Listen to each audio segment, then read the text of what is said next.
Les dieux égyptiens, les pharaons et tous les êtres d'Égypte étaient des kémites.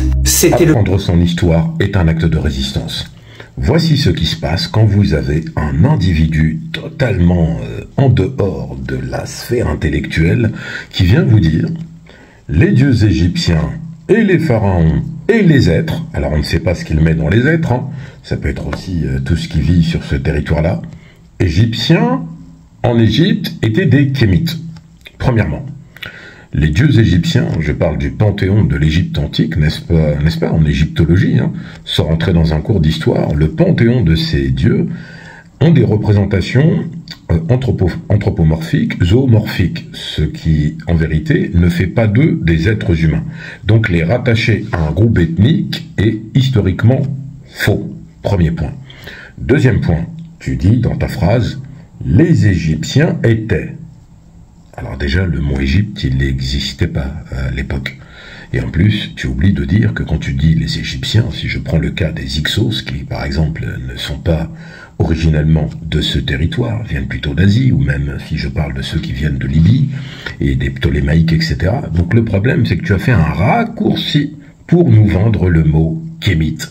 Je rappelle que kémite, est un mot en fait qui est plutôt associé à une réappropriation identitaire, culturelle, mais qui n'est pas lié par exemple à la cosmogonie et qui en tout état de cause dans ta bouche il sonne mal.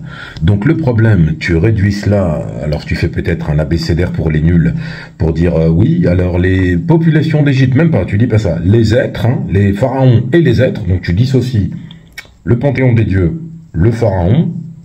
Après, tu nous as mis les êtres, donc je suppose que tu parles des êtres humains, et tu nous as collé le mot kémite. Mais là, on va te démonter, en fait. C'était le peuple de Kama. Kama veut dire noir. Car en On continue dans les problématiques. Kama veut dire noir.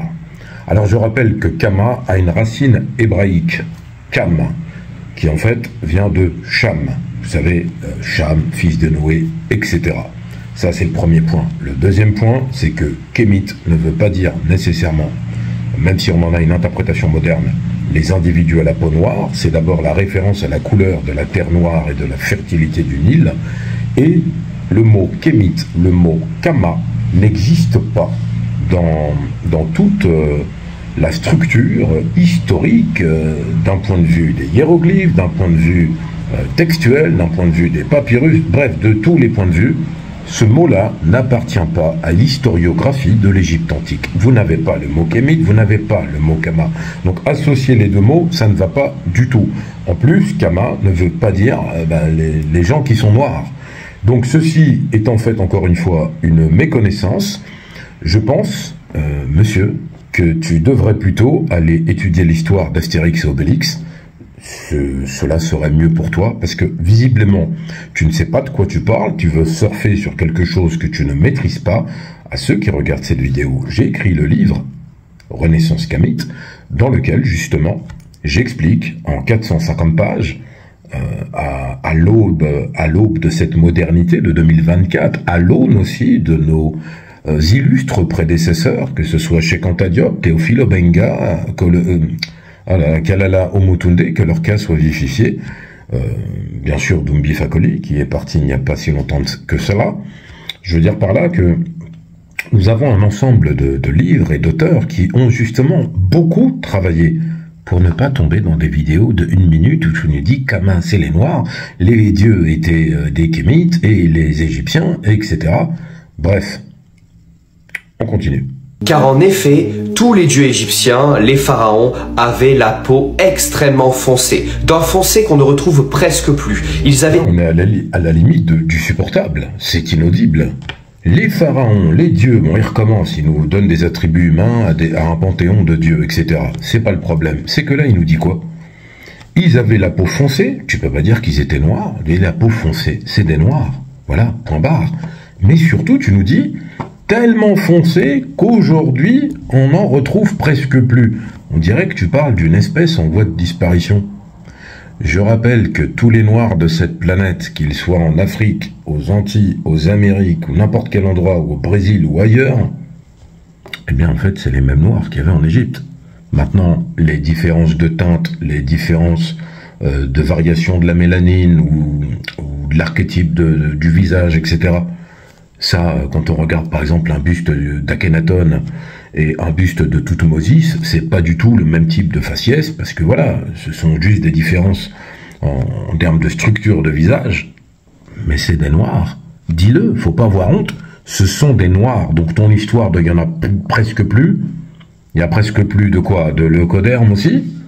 Je rappelle que les ancêtres des Anglais, ça a été démontré historiquement avec des preuves archéologiques, c'était des Noirs. Les premiers habitants d'Angleterre étaient noirs. Les premiers habitants de l'Europe, ils étaient noirs. Oui, même quand ils ont trouvé la tête, la petite tête sculptée, la tête dans le sud de la France, j'ai oublié le nom, mais c'est pas grave. C'était une tête, entre guillemets, toute petite, mais une tête de la représentation d'une femme noire. Ils ont réussi à nous dire que c'était un foulard qu'elle portait sur les têtes, alors que c'était des cheveux tressés. Tout ça pour dire, en fait, que là, il nous fait des variations de phénotypes en nous disant qu'aujourd'hui, c'est quasiment impossible de trouver des noirs de la même teinte ou de la même couleur. Je sais pas trop ce qu'il veut dire. En tout cas, ce propos est pitoyable. Comme vous l'avez vu, on ne va pas continuer avec cet individu, parce que je précise après qu'ils ont des formations de magie, et qui part dans un délire spatial. Donc je mets même pas la suite, parce qu'en fait, il m'énerve. Voilà, j'ai perdu le contrôle de mes émotions. C'est très difficile de commenter des vidéos pareilles. Et je vous assure qu'après, il dit oui, mais je vous donnerai des révélations sur l'aspect magique. Voilà, je vous vois venir. Vous la voulez, la suite. Je vais vous le mettre sur l'histoire de magie. Allez, parce que c'est vous. Ils avaient tellement de mélanine, car ils pratiquaient une forme de magie que je révélerai très bientôt, et qui peut être pratiquée de manière beaucoup plus utile et beaucoup plus puissante par les personnes qui ont beaucoup de mélanine. Et c'est alors, mon petit Saruman, qu'est-ce qui se passe? T'as perdu ta mélanine?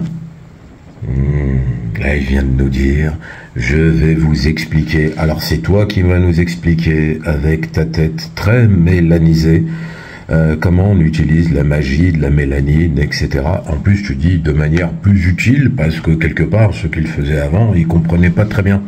Alors, cet individu est donc un imposteur qui va vous vendre des prestations de magie.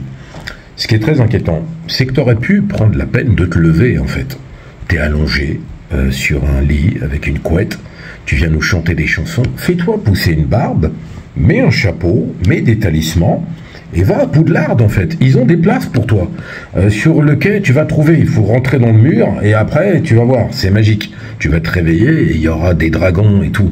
Et tu croiseras Daenerys. Tu pourras monter dessus, et tu finiras dans la forêt. Bon, bref. Je pense, mon cher magicien, que tu devrais retourner sur la terre du milieu. Ils ont besoin de toi. Ils ont besoin d'Elendil. Ils ont besoin de ta lumière. Pour les autres, abonnez-vous.